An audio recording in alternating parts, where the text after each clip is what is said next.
Hi everyone! May papakita po sana ako sa inyo.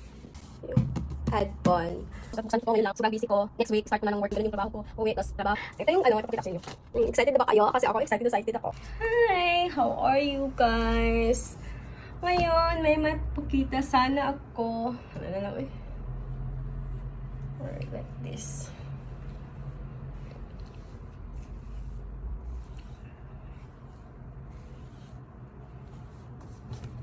Unboxing tayo. Kailangan ko talaga to. Mag-jogging or mag-workout, magpa-music, ganun. And this is my first time na magkaroon ng headphones. Gusto ko lang ma-try to. Before, hindi ko naman, wala akong kagustuhan sa mga gadget kasi mas inuuna ko yung family. Up time, makabay na ako ng sarili ko talaga dahil gamit na gamit nito sa trabaho ko. Ako ng ganito, tapos inutusan ko yung yung husband ko. Sabi ko, bayaran lang kita kapag nakasahod na. Sabi niya, ano nang daw niya ito bigyan niya sa akin. So ako dapat bigyan sa kanya kasi November 11, di ba, birthday niya? November 14, 11. Kasi iba kasi yung yung birthday nila dito sa China. Magkaiba talaga guys kasi hindi siya katulad sa atin na may pecha na steady lang yung birthday natin. Sa kanila kasi ibang taon, ibang birthday. Ganun sa kanila. Yung natawag nilang lunar calendar. At iba yung araw nila, pecha dito, hindi katulad sa atin. Balik tayo sa topic. Sabi ko sa kanya, gusto ko yung puti kasi yun na, mahilig ko sa puti. Yung iba naman yung isip nyo hindi ganun. Basta mahilig ko sa puti. Mga puti na gamit. Katulad ng sasakyan ko, puti. Yung power bank ko, puti. Nilagyan ko lang ng sticker kasi may may mga, parang luma na siya. Then, eto, puti. Kaso, pag gamit mo puti, madali lang siya maluma. Kaya dapat siyang ingatan. So, buksan na natin. Hindi pa ako nakapag-review sa YouTube. I-check ko mamaya kung paano gamitin dahil it's my first time na magkaroon na ng headphone kasi minsan earphones lang. And then, yun na talaga dito lang yung earphones ko sa bili ko nung Huawei. Ayan lang. Kasi hindi ko siya masyadong gamit kasi nahuhulog siya. Kapag ginagamit ko nahuhulog bigla. Hindi ko maintindihan ng tenga ko. Kasi kailangan make sure talaga siya. Kapag kailangan sinusubok ko talaga dito. Hindi siya subukan para malaman natin na hindi siya malalaglag. Kasi yung iba, di ba? Nalalaglag sa inyo. Yung iba hindi. Yung husband ko hindi nalalaglag. Malit kasi tenga ko. So ngayon, ang dami ko sinasabi. Hindi ko lang nabuksan. Pasensya na guys. Eto. Excited na. Ay, paano ba to? Excited na pero parang mali yung ay tito siguro yun. Kasi may arrow siya, tear here, sabi niya. So, kailangan malaki siya. Ta-da! Oh, praise, play, pause, the rest. Oh, diba? And, grabe yung packaging nila. Okay, the music start here. Dapat mag-scan ka dito to, siguro, download ng apps to start. And wow! And there is kung paano mo siya gagamitin. Meron dyan yung mga instruction na, hindi lang siya, walang nakalagay ng mga name kung paano basta. Lang siya, parang manual instruction, kumbaga. And wow, so cute! May instruction na dito sa logo. Any languages nandito na, kung hindi maintindihan, nandito na, may English. English lang pala to. Hindi, European. Spanish, and hindi guys, English na lahat. At ito, kailangan matago mo to kasi baka may warranty. Kailangan ko matago, baka may warranty guys. Hindi ko pwedeng, basta kami lang magtapon ng box. Napaka-importante ng box kasi pag ayaw mo na sa gamit, pwede mo na siyang ibenta. Ganun. Ayun. Ayan, maganda yung pagka-box. Leather yung niya ha. May pala siya, bag. May ko. So, sobrang excited. Ang ganda talaga siya. Ko siya napunit. Ayan. Leather talaga siya, guys. Parang nasa sasakyan.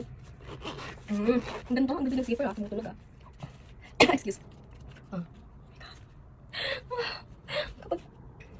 Kapag isip na ako. Tsaka ano to dito? Charge. Magcha-charge ka. Diba ang ganda? Pag may ganito. May bag siya. And, oh my God!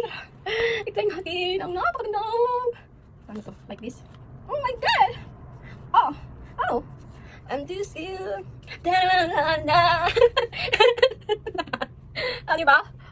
May lang ako. Wag yan. So, try natin, titingin dito. Kasi ito yung, anong tawag ito? Ito yung Quiet Comfort Ultra. Tapos, and, ano ba to? Ano nakalagay? Wala dito pala instructions niya. Tapos, diba kailangan natin ito? Parang ipapakita at paano. May mga ibang language ka talaga. May Korea, excuse. Kailangan kong basahin ito. Kasi alam mo na, pag nasa 33 ka, nasa mga 30 ka na, wala kang alam sa mga usaping gadget, diba? Halos yung mga jeans lang nakakaalam sa mga gadget, na mahilig talaga sa gadget. So, ako, pag Philippines lang ako. Galing na tayo ayan, mga instruction nandito. Okay naman. Kailangan mo talagang basahin kasi may mga important instruction na bawal itong sa may tubig. Tapos, linisin lang siya sa dry cloth or dump lang ng konting water with cloth. Then, hindi siya pwede na maglagay ng cleaning products. Mga ganyan, tapos, basta marami siyang mga sinasabi dito. So, ang problema ko, hindi ko naman kasi, hindi ko alam kung paano siya i-start or paano ko siya i-connect doon sa cellphone ba o something sa computer. So, kailangan natin siyang i-start. Diba guys? Paano ko i-start ko? Hindi ko alam kung saan ko siya i-start.